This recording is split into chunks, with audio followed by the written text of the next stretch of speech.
বাংলাদেশে আত্মহত্যার প্রবণতা এত ভয়ঙ্করভাবে বৃদ্ধি পেয়েছে যে আমাদের দেশে 2014 সনে যথাসম্ভব, আমি যদি ভুল না করে থাকি, আত্মহত্যায় আমাদের দেশ ছিল পৃথিবীর 38তম দেশ।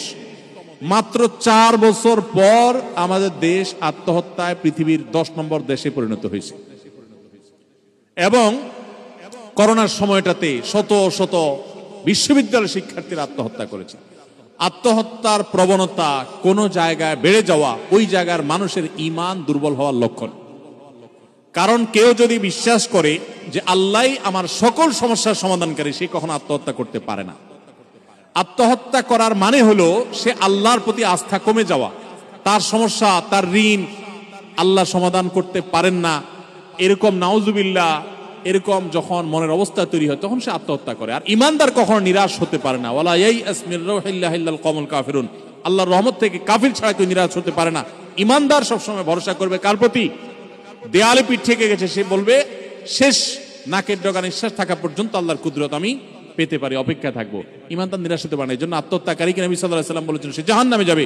প্রশ্নকর্তা লিখেছেন নিশ্চিত জাহান্নামী কিনা, নবী সাল্লাল্লাহু আলাইহি ওয়াসাল্লাম বলেছে সে জাহান্নামে যাবে। আপনার সেটা নিয়ে সন্দেহ করার কোনো কারণ নাই। তবে হ্যাঁ, আল্লাহ তাআলা কোনো ব্যক্তিকে ক্ষমা করতে চাইলে সেটা আল্লাহর ব্যাপার, যদি ঈমান তার থেকে থাকে ভিন্ন বিষয়। তবে আত্মহত্যাকারী জাহান্নামে যাবে, এটা ঘোষণা নবী সাল্লাল্লাহু আলাইহি ওয়াসাল্লামের। শুধু তাই নয়, তিনি স্থায়ীভাবে জাহান্নামে থাকবে, চিরকাল জাহান্নামে থাকবে, এই কথাও বলেছেন। যদিও মুহাদ্দিসিনে কেরাম বলেছেন এর মানে হলো যদি সে আত্মহত্যাকে বৈধ মনে করে যায় তাহলে সে চিরস্থায়ী জাহান্নামী হবে বা অন্য কারণে। আর নবী সাল্লাল্লাহু আলাইহি ওয়াসাল্লাম কোন লোক আত্মহত্যা করে মারা গেলে তার জানাজা পড়তেন না।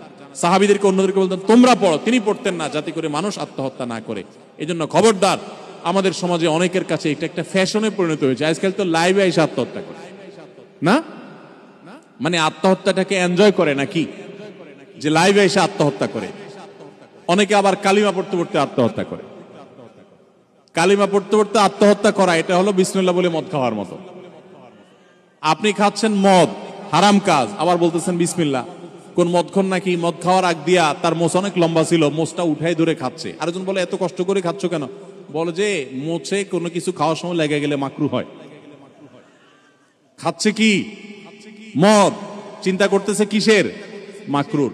অথচ মোচে লাগলে আসলে মাকরু হয় না, মাসালাও ভুয়া সে বলছে। তো যাই হোক, এই জন্য ভাইরা আমার, খবরদার কোন অবস্থাতে কারোর মধ্যে আত্মহত্যার চিন্তা যেন না আসে। ইমানদার কখনো আত্মহত্যা করতে পারে না।